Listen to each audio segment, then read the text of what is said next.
Assalamualaikum warahmatullahi wabarakatuh. Ila hadratin Nabil Mustafa Muhammadin sallallahu alaihi wasallam wa li jami'i ihwani minal anbiya wal mursalin wal awliya wa sahbihi wa sallim wa sahabati wa tabi'in wal ulama'il amilin wal musannifin al muhallisin wa jamil mujahidin fi sabilillahi rabbil alamin wal malaikatil muqarrabin usanila musannif hadzal kitab Syekh Yahya ibn Syarifuddin An-Nawawi. Al-Fatihah.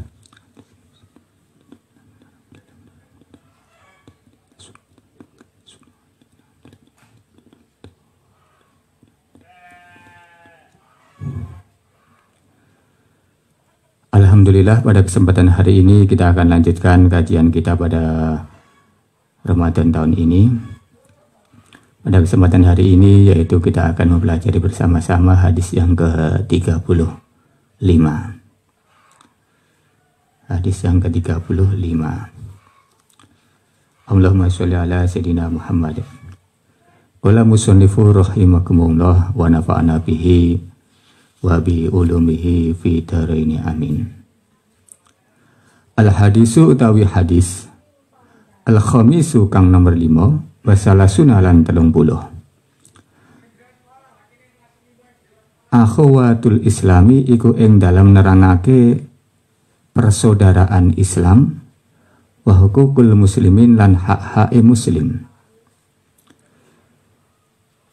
Hadis ke-35 ini akan menerangkan tentang persaudaraan dalam Islam dan hak-haknya seorang muslim.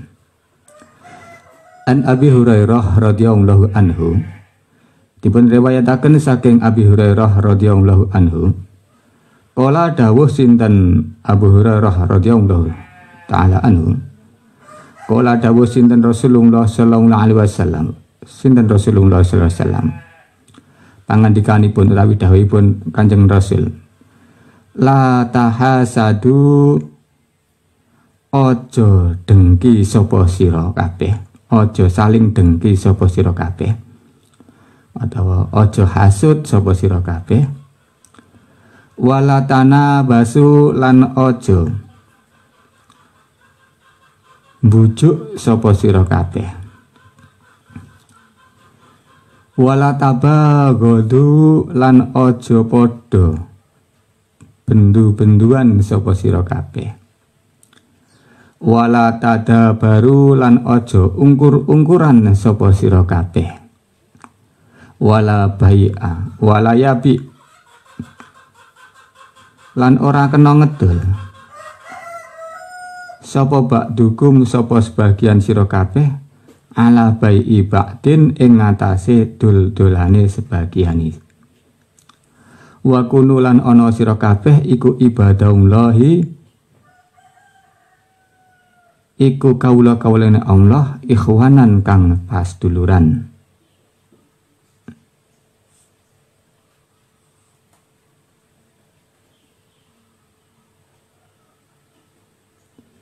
Iku ikhwanan juga asal. Iku dari khubar kedua.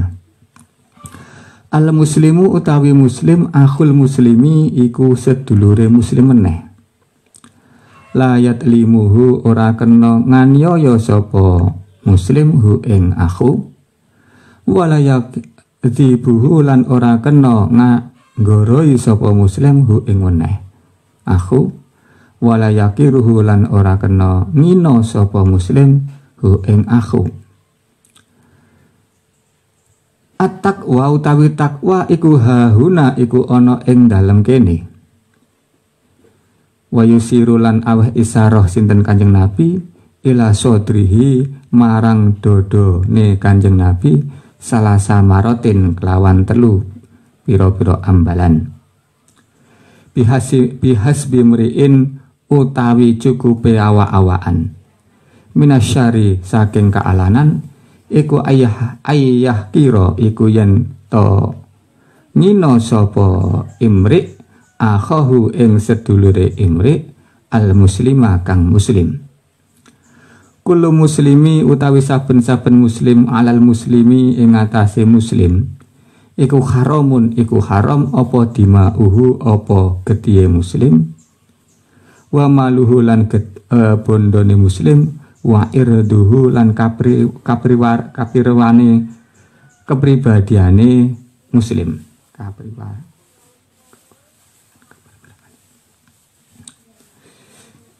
Hadis ke-35 ini diriwayatkan oleh Abi Hurairah radhiyallahu taala anhu bahwasanya Rasulullah sallallahu alaihi wasallam itu bersabda, janganlah kamu dengki, jangan kamu membujuk, menipu, jangan kamu saling marah-marahan, dan jangan saling kamu berbelakangan dalam hujrah, bermusuhan juga.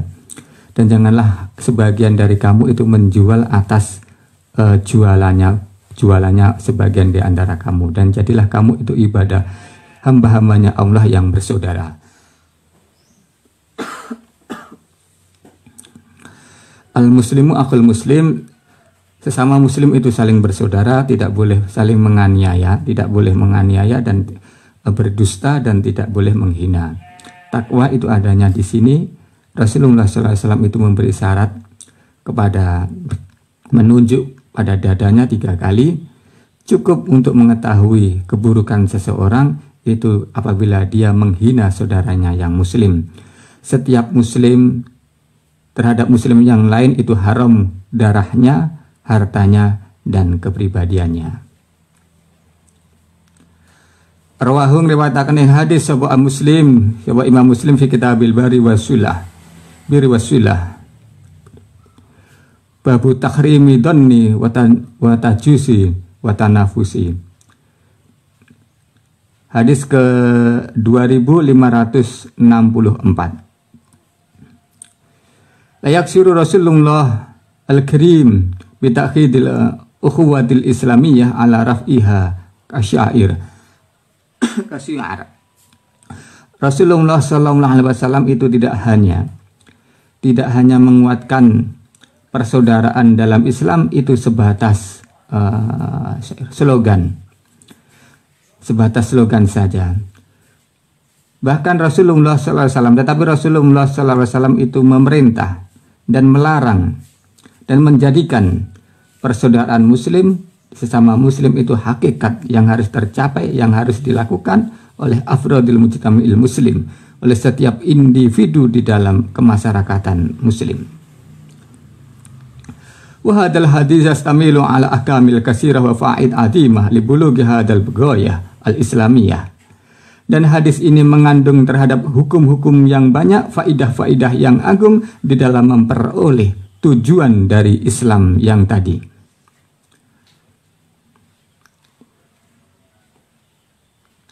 Sehingga wayahmalu bihi waliyatalmisul lahu fi waqa'il hayatihi wa asar, sehingga kaum muslimin itu dapat memperoleh kebahagiaan di dalam kehidupannya di dunia ini. Walidzalika qala An-Nawawi fi Adkar an hadzal hadis wa ma azamu naf'uhu wa ma aktsaru fawaiduhu. Imam Nawawi di dalam kitab Adkarna berkata bahwasanya sungguh agung manfaat dari hadis ini dan sungguh banyak faedah hadis ini. Wa qala Ibnu Hajar al-Hitami wa huwa hadisun katsiru fawaid masiru ila ajalil mubadi wal maqasid bal huwa in ta'ammal maknahu wa fahma maghazir hawin li jami'i ahkamil Islam mangdukan wa mafhuman wa istamilu ala jamil adab aidan imaan wa tahqiqan. Ibnu Hajar al-Hitami mengatakan bahwa hadis ini mengandung faedah yang banyak yang memberi isyarah akan permulaan dan tujuan. Dan barang siapa berangan-angan dan memahami makna-makna yang ada di dalam hadis ini, maka hadis ini akan mengetahui bahwa hadis ini mengandung hukum-hukum Islam dari kesemuanya, adab dan lain sebagainya. Dari hadis ini kita akan mengambil beberapa pelajaran. Yang pertama, dari hadis ini kita mengetahui bahwa adanya larangan hasud di dalam Islam. An-nahyu anil hasud. Ta'rifu yang dinamakan dengan hasud atau pengertian hasud yaitu syar'an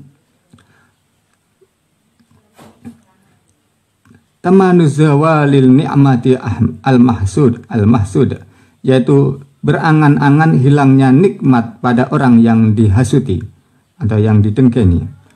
Wa auduha ila hasidin au ila ghairihi, atau kembalinya atau hilangnya nikmat tersebut dan kembali kepada orang yang hasud atau kepada orang lainnya.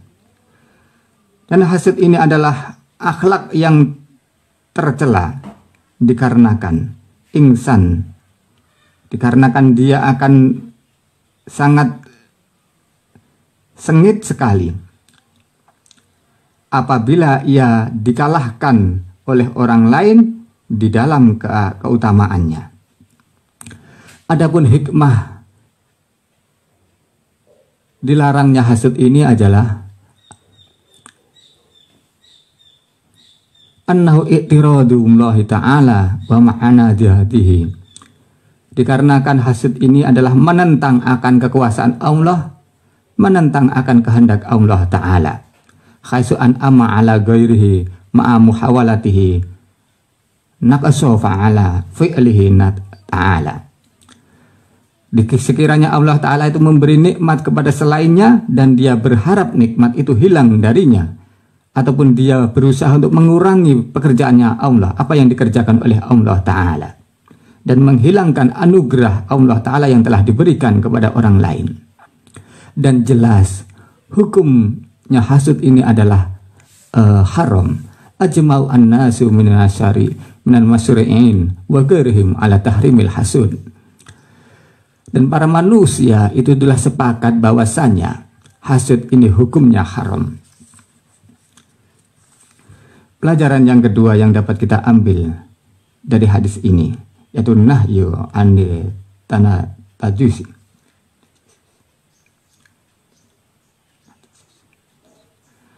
Ani najasi, maujuk pengertian dari najis. Wa huwa ayazida fi samani sil'ah yunadi 'alaiha fi sauq wa nahwihi wala ragibatallahu fi syara'iha bal yuksadu ayadurru ghairuh. Yang dimaksud dengan najis yaitu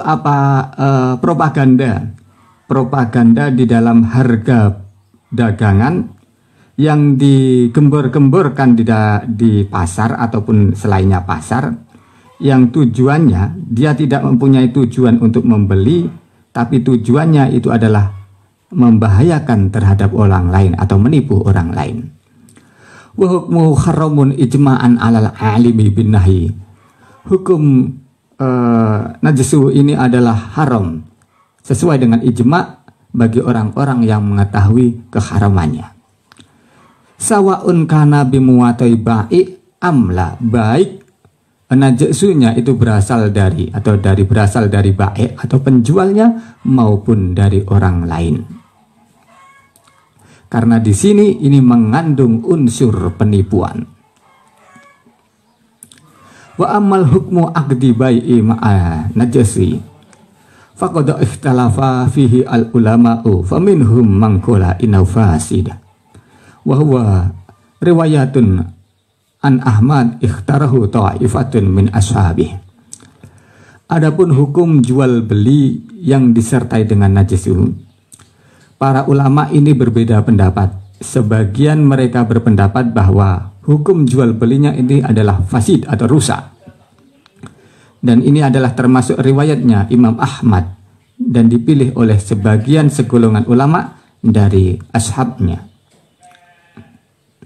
Wa minhum man qala in kana najisu wa huwal ba'i amin wata'il ba'i ala najasi faqad fasada bi anna nahyi huna ya'udu ila aqid nafsah wa ilam yakun kadzalik lam yusad lahu li annahu ya'udu ila ajnab. Apabila sebagian ulama lain mengatakan bahwa ini apabila najisnya orang yang menggembor-gemborkan tadi ini adalah baik dari arahnya baik atau orang yang disuruh baik atau penjual, maka hukumnya ini fasid atau rusak jual belinya. Dikarenakan tujuan dari najis ini adalah kembali kepada orang yang berakad. Apabila orang yang najisnya itu adalah bukan dari baik atau penjualnya, atau berasal dari orang lain yang tidak terjadi akidain, tidak ada akad, maka ini tidaklah fasad.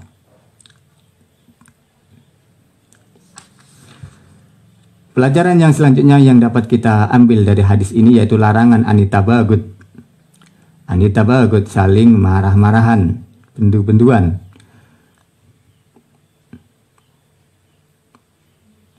Dan ini muradif dengan karohah. Hukumnya yakunu tabagut baina isnain imma min janibihima au min janibi ahadima wa huwa li ghairillah haramun. Hukum tabagut baik tabagutnya dari kedua arah ataupun dari satu arah, dan tabagutnya ini bukan karena Allah Ta'ala, maka ini hukumnya haramun, haram. Walahu wajibun au mangdubun. Adapun ketika tabagutnya ini karena Allah Ta'ala, ini ada dua kemungkinan, yaitu hukumnya yang pertama wajib dan yang kedua ini mangdub. Ini nanti sesuai dengan kejadiannya. Pelajaran selanjutnya tahrimu ma yuqi'u al-adawah wal ba'do. Keharaman perkara-perkara yang dapat menjadikan permusuhan dan saling marah-marahan. Haramallahu ta'ala 'alal mu'minina ma yuqi'u bainahum adawah wal ba'do fa haramal khamr wal maisir. Allah Ta'ala mengharamkan bagi orang-orang mukmin perkara-perkara yang dapat menjatuhkan mereka ke dalam permusuhan dan saling bermarah-marahan. Maka Allah Ta'ala itu mengharamkan khamr dan perjudian.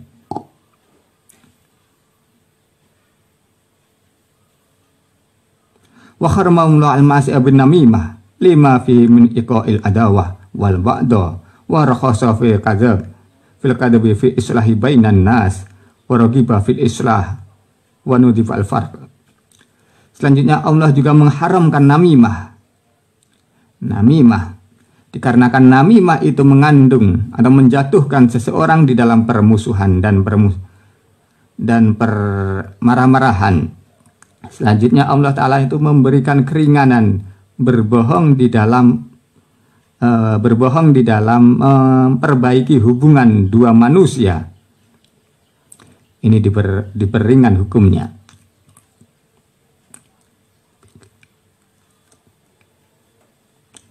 Pelajaran yang selanjutnya yang dapat kita ambil dari hadis ini yaitu an-nahyu anit tadabur.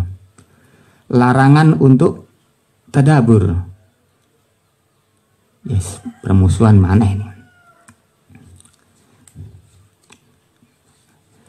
Pelajaran yang selanjutnya yang dapat kita ambil dari hadis ini yaitu nahyu anil bai'i 'alal bai', yaitu larangan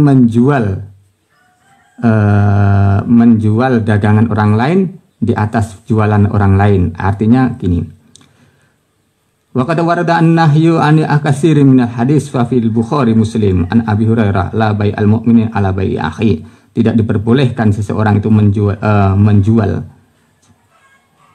Seorang muslim itu menjual terhadap dagangannya orang lain. Artinya begini, ketika seseorang itu menjual, dia melarang, janganlah kamu jual kepada ini, janganlah kamu jual dengan ini, akan saya beli dengan harga yang lebih besar, contohnya begitu. Ataupun melarang orang begini, jangan kamu membeli dari itu, saya akan menjual semacam itu, barang yang sekualitas dengan itu dengan harga yang murah. Nah, itu yang dilarang. Wal hikmatu fi tahrimi hadas suwar ma fihi minal idai wal idrar.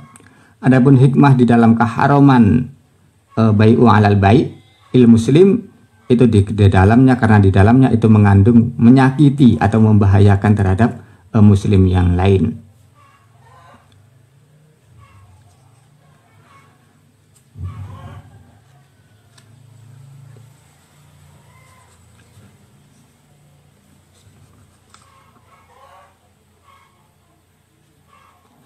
Pelajaran yang selanjutnya yang dapat kita ambil dari hadis ini yaitu at-taqwa makisul tafad tafaduli wa mizanir rijal.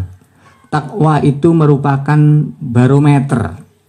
barometer bagi seseorang. At-taqwa hiya ijtinabu adabillah bi fi'li ma'murat wa tarkul mahdurat. Wa Allah subhanahu wa ta'ala innama yukrimul insan bi taqwahu wa husni ta'atihi la bi syahshihi au kasrati amwalihi wa ruba insanu yuhaqiru nasu li dha'fihi wa qillati hazzihi minat dunya wa wa'adum qadran indallahi ta'ala mimma ya'iduhumun nas. Sesungguhnya takwa itu adalah menjauhi adabnya Allah Ta'ala, siksaannya Allah Ta'ala dengan melakukan perintah-perintahnya dan meninggalkan larangannya. Allah Subhanahu wa Ta'ala itu memuliakan manusia yang bertakwa dan bagus taatnya, bukan memandang dari jasadnya dan banyaknya hartanya. Terkadang insan itu menghina manusia dikarenakan manusia tersebut adalah lemah ataupun sedikit dalam dunianya atau hartanya di dunia, tetapi dia itu sebetulnya agung, a'dhamu qadran indallah, agung di sisi Allah Ta'ala, lebih agung daripada pandangannya manusia terhadap dia. Makanya ketakwaan itu menjadi barometer ukuran mulia di sisi Allah Ta'ala. Inna akramakum indallahi atqakum. Sesungguhnya yang paling mulia di antara kamu ialah orang yang paling bertakwa di antara kalian.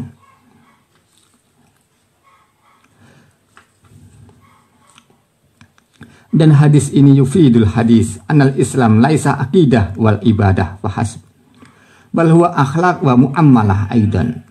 Dari hadis ini kita juga bisa mengambil pelajaran bahwa Islam bukan hanya sekedar akidah, ibadah, tetapi Islam juga mengandung akhlak dan muamalah. Dari hadis ini juga kita bisa mengambil beberapa pelajaran. Pelajaran bahwa akhlak madmumah fi syariatil Islam jarimatun.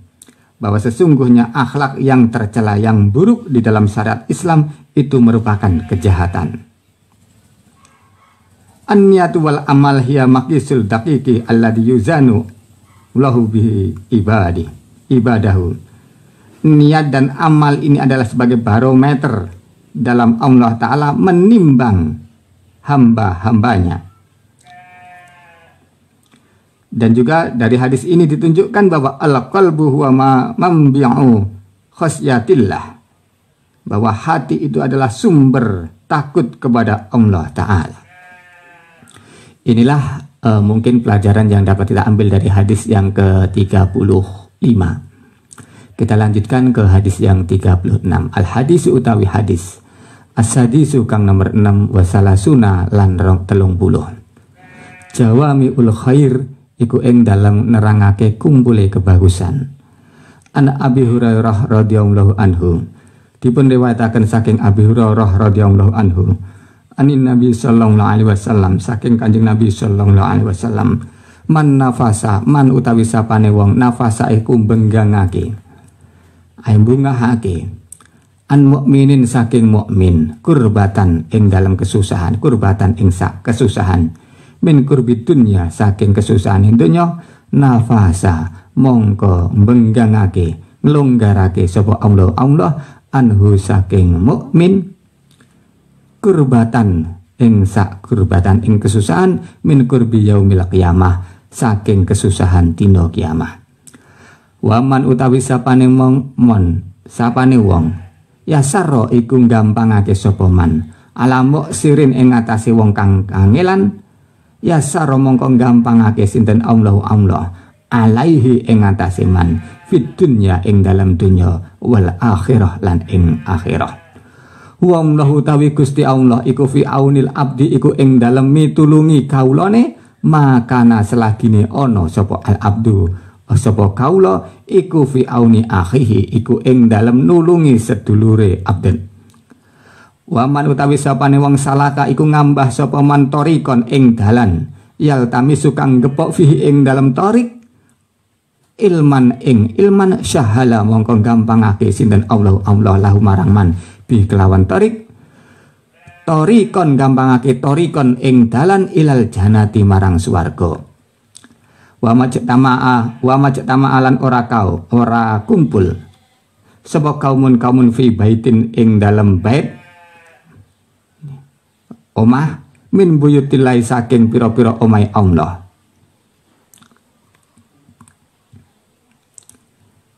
Bait ingkang di masjid niki yatluna hale maca sapa kaum kitaballahi ing kitabe Allah wa yatadarasunahu lan padha ndarus sapa kaum ing kitabullah bainahum ing dalam antarane kaum illa nazalat kejaba tumurun alaihim ing atase kaum apa sing tumurun as-sakinatu apa sakinah ketenangan wa ghasathum lan nungkepi ing atase kaum apa ar-rahmatu apa rahmah wa khafaftuhum lan nglingputi ing kaum sapa al-malaikatu sapa malaikat wa zakara lan nutur wa zakarahum lan nutur ing kaum sapa sinten Allah fiman ing dalem wong ing dahu kang ana ing sandingi Allah dalam artian malaikat iki.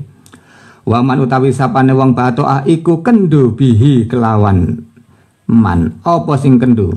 Wa man utawi sapane wong batoah iku kendo bihi kelawan man apa amalhu apa amale man lam yusrik mongko ora bakal gancangake bihi kelawan man apa nasabuhu apa nasabe man. Rawahu ngriwataken ing hadis bihadal labdi kelawan ikilah lafad sapa muslimun Imam Muslim. Hadis ke-36 ini menerangkan tentang perkumpulnya kebaikan. Diriwayatkan dari Abi Hurairah radhiyallahu taala bahwasanya Nabi sallallahu alaihi wasallam itu bersabda, barang siapa memberi kemudahan seorang mukmin yang terkena kesusahan dari kesusahan dunia, maka Allah Ta'ala itu akan memberi kemudahan baginya pada memberi jalan keluar dari kesusahan hari kiamat. Dan barang siapa memudahkan bagi terhadap orang-orang yang dalam kesulitan, maka Allah Ta'ala akan memudahkan ketika di dunia dan di akhirat. Allah itu akan menolong hambanya selagi hambanya itu menolong saudaranya. Barang siapa berjalan mencari ilmu, maka Allah Ta'ala akan memudahkan jalannya menuju surga. Tidak ada berkumpul suatu kaum di dalam masjid dari masjid-masjidnya Allah dan dia membaca kitabnya Allah dan tadarus kecuali Allah menurunkan ketenangan dan rahmat dan dia dikelilingi oleh malaikat dan Allah Ta'ala akan menyebutnya di samping perkumpulan orang-orang yang ada di sekitar Allah. Dan barang siapa itu lemah di dalam amalnya atau kurang amalnya, maka tidak akan ditutupi oleh nasabnya.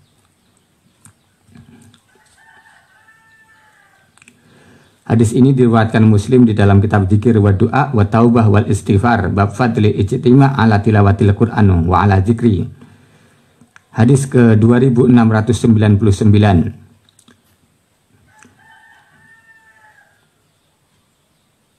Imam Bukhari di dalam kitab Dolamnya, babu la yutlamu al-muslimu al-muslima wa la yusallimuhu, hadis ke 2310. Dan di dalam bab ikrah, bab yaminur rijal rajul li sahibihi innahu akhuh, hadis ke 6551. Imam Muslim di dalam kitab Biri wasilah wal adab bab tahrimu zulmi, hadis ke 2570. Imam Nawawi berkata di dalam Syarah Muslim, hadis ini adalah Jami'ul Anwa, mengumpulkan macam-macam dari ilmu, kaidah dan tata krama. Dan Ibnu Ailan menambahi juga termasuk mengandung fadail atau keutamaan, faidah dan hukum. Dari hadis ini kita dapat mengambil beberapa pelajaran. Yang pertama yaitu al-muslimun jismun jasadun wahidun. Sesama muslim itu laksana jasad yang satu. Ida afrodal mujtamil iman wal islam a'da'u min jasadi wahidin wa tanahassasu kullu minhum syairul akharin wa naba'asu fihi ahasisihim wa yusarikuhum afrahuhum wa ahzanuhum. Bahwasanya setiap individu di dalam perkumpulan iman dan Islam itu laksana anggota atau tubuh yang satu. Ketika satu tubuh yang satu itu sakit, maka yang lain anggota tubuh yang lainnya itu akan merasakannya. Pelajaran yang pertama.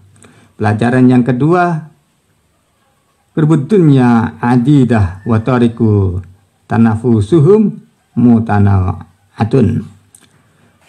Problematika dunia itu bermacam-macam, itu sangatlah banyak. Sedangkan jalan untuk jalan keluarnya itu pun juga bermacam-macam. Innal hayata mula'u lil muta'ab wal adka wa aqdar wa kasirun ma yutaradul al muslim li yuwaqi'uhu fi ghammi wa hum wadiku wa dona'aka mimma yutijibu alal muslimi ayyakholasuhu minhu. Sesungguhnya hidup di dunia itu akan menemukan ta'ab, kepayahan, kesulitan, dan akdar dan problematika yang banyak, sehingga kaum muslimin itu akan terjatuh di dalam kesulitan, dan ini adalah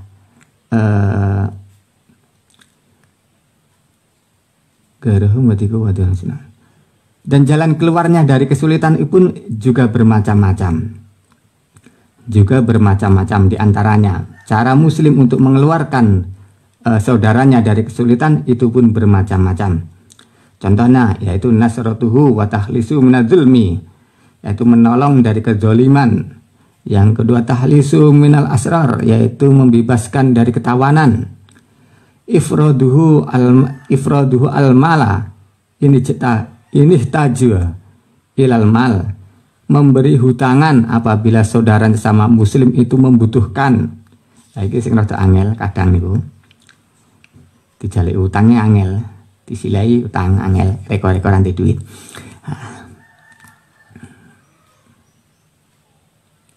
Pelajaran yang selanjutnya yang dapat kita ambil dari hadis ini yaitu qurbul yaumal qiyamah wal khilasu minha. Kesusahan pada hari kiamat dan cara melepaskannya. Wa amma aksaru qurbatal yaumil qiyamah wa ma'asadu ahwaluha wa afdu'a makhafuha wa ma'ahwaju al muslim li ayajida li nafsi amalan solihan fi dzalikal yaum yahlisuhu min syai'in minha. Bahwa sungguh lebih banyak kesusahan-kesusahan di hari kiamat dan lebih berat tingkah pada hari kiamat. Maka oleh sebab itu seorang muslim itu akan lebih butuh terhadap saku atau persiapan untuk menghadapi hari kiamat yang berupa amal-amal soleh, dan membutuhkan lebih persiapan perkara yang dapat melepaskan dia dari kesusahan pada hari kiamat. Pelajaran yang keempat yang dapat kita ambil dari hadis ini yaitu taisir alal mu'sir, yaitu memberi kemudahan pada orang-orang yang dalam kesulitan.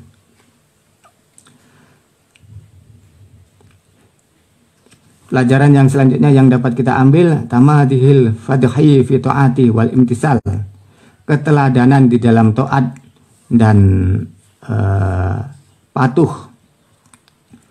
Sebagaimana kita ketahui bahwa Rasulullah SAW itu adalah teladan bagi kita semua, kemudian diikuti oleh keteladanan para sahabat. Kita harus meneladani para sahabat di dalam hal kepatuhan dan lain sebagainya.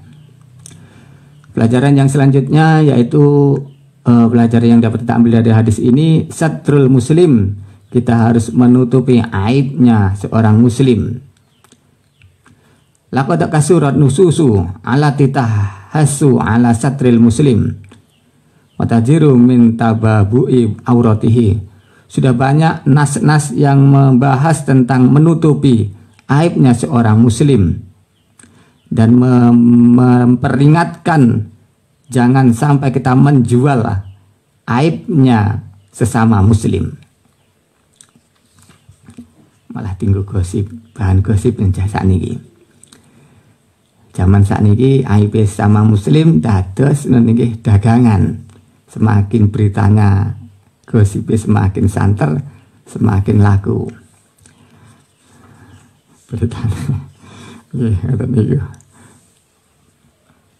Pelajaran selanjutnya yaitu satru alal man waqa'a fi maksiat. Menutupi aib bagi seseorang yang terjatuh di dalam maksiat. Idza tala'a al-muslimu ala zalatil muslim fahal yastaruha alaihi am yu'alinuha fa inna hadha yakhtalifu bi ikhtalafi a'malin nas wan nasu fi hadzal halain. Ketika seseorang itu melihat ada saudaranya muslim itu terjatuh di dalam kemaksiatan, apakah kita harus menutupinya ataukah kita akan menampakkannya? Ini dijawab, ini berbeda-beda keadaannya manusia, maka berbeda-beda juga yang harus kita lakukan. Mangkana masturul hal. Nah, ketika ada orang yang biasanya atau kita ketahui la ya'rifu bainas bisyai'in minal ma'asi, kemudian biasanya tidak pernah melakukan kemaksiatan, hanya saja dia terjatuh dalam kemaksiatan, sebaiknya la yajuzu kasfu haluhu, tidak diperbolehkan bagi kita itu membuka aibnya.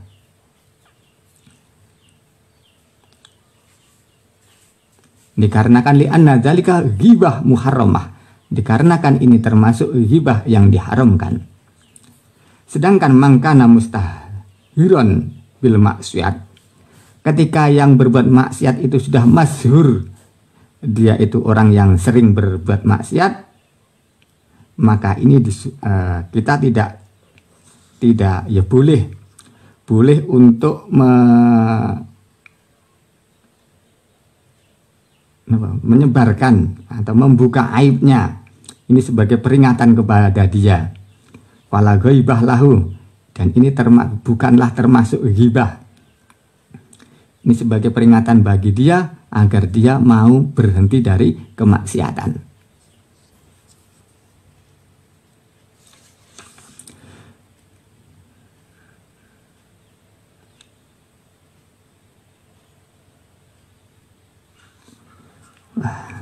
Hadis ini panjang.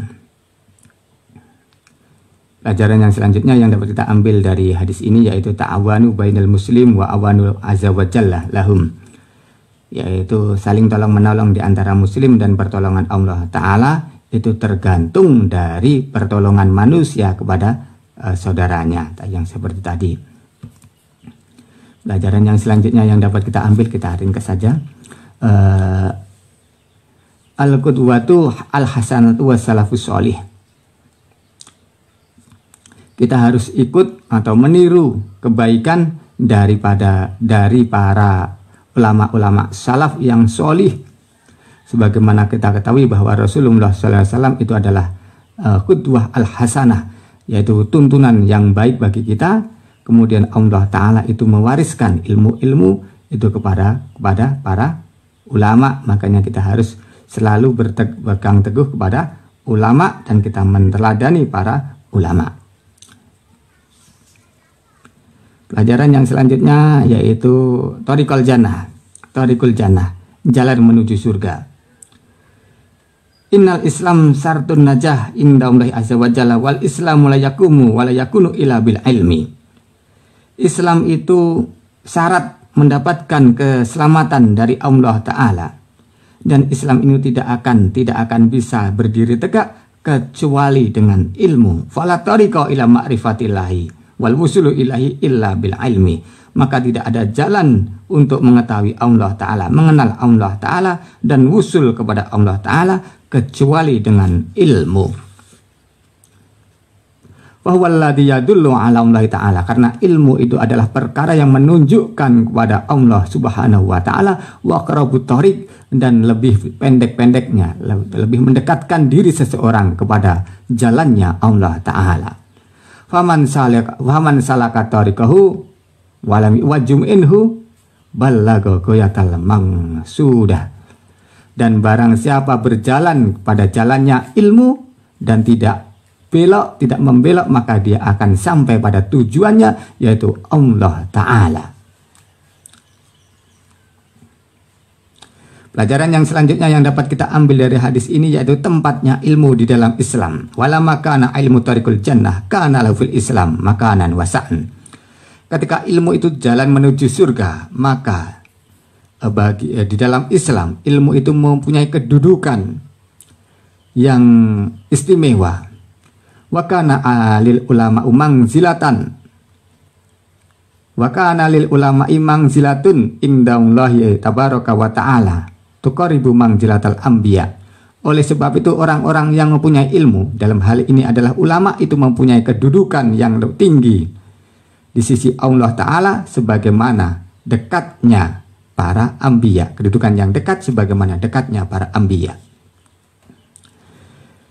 Pelajaran yang selanjutnya yang dapat kita ambil dari hadis ini yaitu hukum mencari ilmu di dalam Islam. Sudah wajar, sudah kita ketahui secara maklum bahwa hukum mencari ilmu di dalam Islam itu adalah fardu. Baik nanti fardunya ain maupun fardu kifayah, nanti tergantung ilmu yang kita cari. Tidak saya jelaskan. Selanjutnya pelajaran yang dapat kita ambil dari hadis ini adalah al ilmu nurul ulama wa manarul huda. Al ulama nurun wal ulama'u manarul huda. Manaratul huda. Ilmu itu adalah cahaya, sedangkan ulama itu adalah menaranya petunjuk. Dari hadis ini kita mengambil itu. Dikarenakan ilmu itu adalah jalan mengetahui Allah Ta'ala dan jalan menuju keridhaan Allah Ta'ala dan jalan menuju kebahagiaan, keselamatan dunia dan di akhirat. Maka ilmu itu menjadi nur, menjadi cahaya yang diutus oleh Allah Ta'ala. Dan nur ini yang disampaikan Allah Ta'ala kepada Rasul-Rasulnya. Dan dengan ilmu ini pula Allah Ta'ala menunjukkan dari kegelapan menuju ke minadzulumatil jahli, dari kegelapannya kebodohan.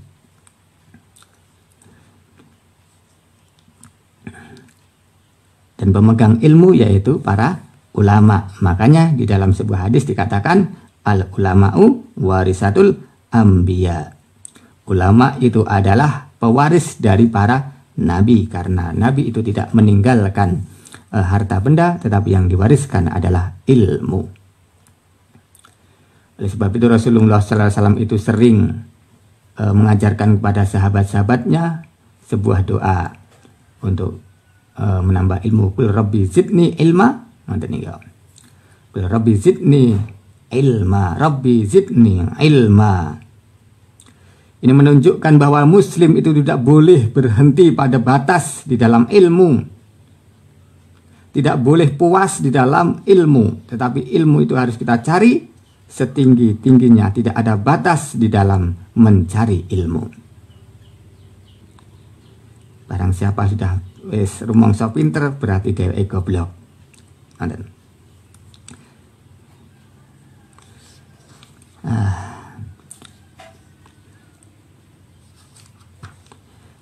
Panjang ini. Selanjutnya dari hadis ini kita akan mempelajari juga dapat beberapa pelajaran, yaitu tentang tata keramanya mencari ilmu. Kemudian dari hadis ini kita juga mengambil pelajaran bahwa zikrullah, zikir kepada Allah Ta'ala itu juga mempunyai kedudukan yang tinggi, a'zamul ibadah, bahwa zikir itu adalah agung-agungnya ibadah. Dan kemudian khairu zikri kitabullah, sebaik-baiknya zikir yaitu zikir dengan kitabnya Allah, dalam arti ini yaitu membaca Al-Quranul Karim dan tadarus seperti yang tadi di dalam hadis tadi. Dan tadi sebaiknya membaca di dalam hadis ini juga kita mengambil pelajaran bahwa sebaiknya orang-orang yang berzikir itu tadi dengan kitabullah di masjid, meramaikan masjid.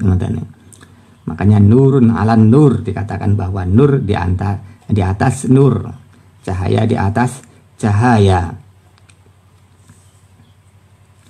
Dan dari hadis ini kita juga bisa mengambil beberapa pelajaran, yaitu manfaat atau fadilah atau keutamaan yang didapat bagi orang-orang yang selalu berzikir kepada Allah Ta'ala. Ya, tadi adalah nazalat alaihimul malaikah, ghasyiyatuhumur rahmah, khafatuhum malaikah, dan disebut oleh Allah Ta'ala di dalam golongan-golongan malaikat yang berada di sampingnya. Inilah mungkin yang dapat saya sampaikan pada kesempatan hari ini, karena panjang sekali hadis ini kalau dijelaskan. Menyingkat waktu, mudah-mudahan dapat khatam sebelum hari raya. Masih berapa hadis? 9 atau 8 hadis dari kitab Arba'in Nawawi. Inilah yang dapat saya sampaikan pada kesempatan hari ini.